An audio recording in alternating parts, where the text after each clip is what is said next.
Hello everybody. Today we're going to be discussing what one school district is doing really well right now during this online world of unknowns that we currently are in. Or the keyword of the summer, or the keyword of spring, fall, summer, unprecedented. Today we're going to be discussing what one school district is doing really well while they're getting their students ready for this online learning, hybrid, immersive learning experience. Recently, in California, in Mountain View Whisman School District, they recently decided that they were going to actually have a team of teachers pull together and create the remote learning videos for teachers. So creating basically a video database of lessons. The goal of this is that they want their teachers to become more of facilitators for a deeper dive into learning. So they're going to be similar context to the flipped classroom model, where the teachers are recording the lesson and the students will watch it as homework and vice versa. So they'll do their homework either in class, around their peers, or with a teacher assistant.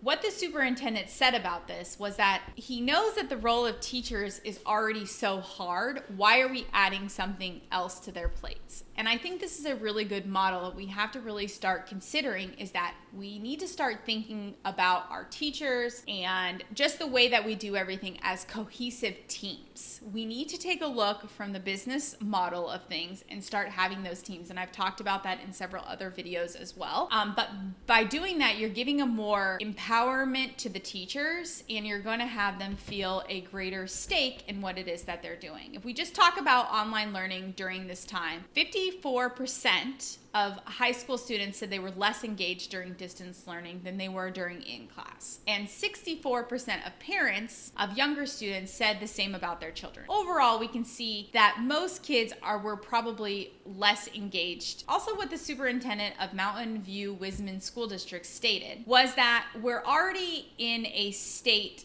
of unknown, right? The learning education has been really highlighted, that it's not working the way that it should be. We're not teaching our students the way that we should be. And we're seeing really a disconnect between where students are coming out with the knowledge base that they have and what they're really ready for the future. We can think about anything from a job application to renting an apartment. There's just a lot of times where we give them such a structure, there's no chance for failure and for ownership and empowerment. We can still see even adults struggling to continue to do that with how to use a credit card. We have a record number of people in debt. I know personally, I didn't know how to fill out a job application or a resume. Those were not skills that I was taught in school. And so thus I had to struggle and figure it out myself. Luckily, Google has some really good applied technology classes and some different things that you can do, but there's still, overall, there's not a preparation for kids. We're not saying all kids need to go to college. College, you can mark my words right now, is going to be seriously revamped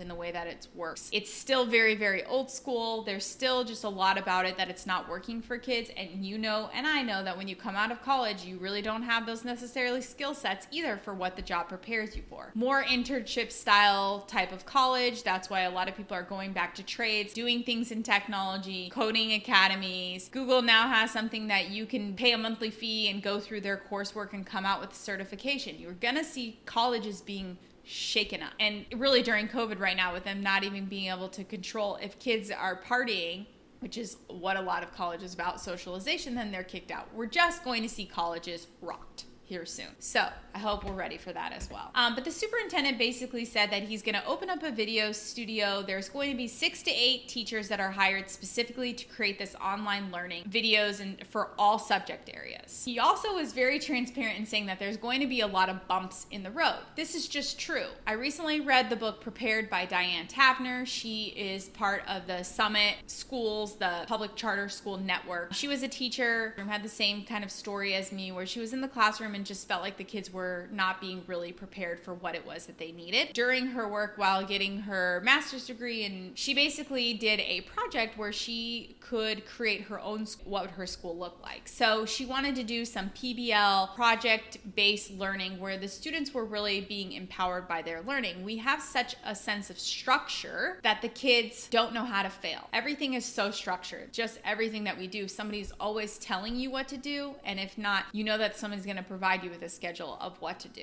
It's not real life. It's not how kids learn. And parents will really struggle with that a lot of the time, with really understanding, okay, well, I don't want this structure. She'll even tell you in the book itself, she tells you that her husband one day wasn't able to help her son with a math problem, and she had to turn from her parent hat off and turn her principal hat on. They had a conversation about why it wasn't working, and it was because he felt like he was failing. But they tried it, they worked together, and they realized that they probably didn't know the answer. And just because the math is done differently than it was before doesn't mean that the teacher can't help that student with that answer, and they should feel comfortable being able to come to the teacher as the seeker of knowledge. We've really taken that away from teachers and really have this, lecture type approach where the kids don't feel comfortable enough to come to the teachers when they do fail something, and there is no opportunity for them to really have those one-on-one tutoring sessions. In the book, she'll tell you she does a lot of trial and error. It was a lot of failure and a lot of feedback from the students. They actually turn them into more of like focus groups, figuring out what worked best for them and how they could receive their knowledge. With Google at your fingertips, you don't need the teacher always to be there. What's most important and what teachers love most is getting to work one-on-one with students and build those relationships. Some students don't necessarily really need teachers. They're very self-directed. So setting them up with different parameters, like you meet with the teacher once a week, you do these certain things, but here's some ways and resources that you can learn, is really beneficial for the student. In Mountain View, they really want to be able to put the teachers back into that facilitation role. Right now, they're planning their hybrid type of model with in-person and online learning with an A/B type of schedule. They want to be able to give also more of a cohesive consistency across their district. So right now, if you go into any one classroom, if you just look at a specific school site, you have 4 first grade teachers. Every single first grade teacher is expected to teach the same thing, and every single one of them will be doing something different. Then you throw in the 32 other schools that are in the district, and they're all doing something different. It's not that it's incorrect, it's just that when teachers have like an adoption of like a new resource or something, they just say, oh, we'll just wait it out. This too shall pass. And so you're really eliminating that from this position by taking that role from the teacher. So what will have to happen is a lot of professional development to really prepare them for this. I think this is a really good model. I hope that with the flipped classroom model, what they're thinking about is that they have to think about how they can create a sense of ownership. So does the teacher have to be the full seeker of knowledge, and how are you going to facilitate this transition? There's going to be a lot of bumps in the road, and I'm really interested to see how this plays out. But it's really nice to see a really large district changing up what they're doing and taking this opportunity to take a new approach.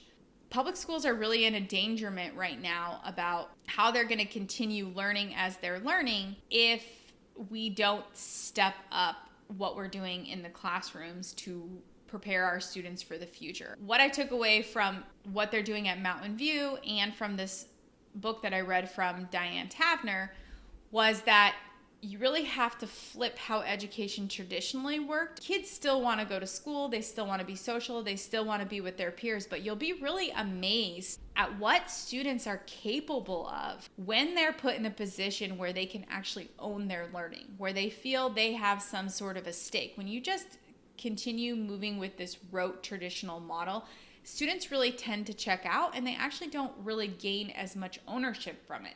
But if you give them a project, something that they have been empowered in some different choices, at least giving them some choice, you'll find I cannot tell you how surprising it is by what they are capable to achieve. I think about that first year when I did PBL with my students, and I think about just myself as well as a learner.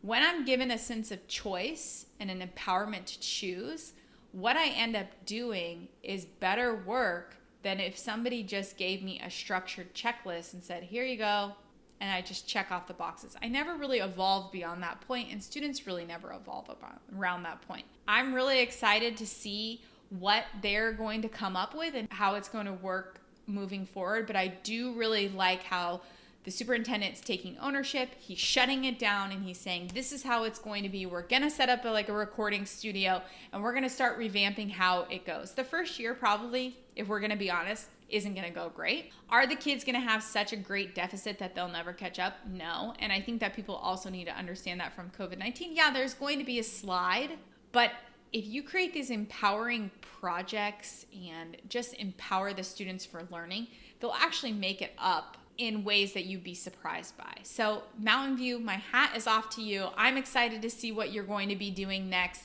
And I guarantee that if we were going to check out the engagement from students and how much happier teachers are, parents are, and students are after they make this transition, maybe not the first year, but when we see them start to really progress and really parents start to understand this new model, I think we're going to have much happier stakeholders. If we look at what Diane Tavenner has done with her summit schools, they started out as one tiny school, and they basically give out their curriculum and their models for free to other people because they're not trying to gain anything from it. They're trying to help prepare students not only for college. I think it's one thing to prepare students for college. It's another thing to prepare them for the world that we live in. Because what happens a lot of times is you get to college and it's this really rote, boring, people don't know how to work in groups. There's just a lot of things that the other students are not prepared for. It's getting them beyond college.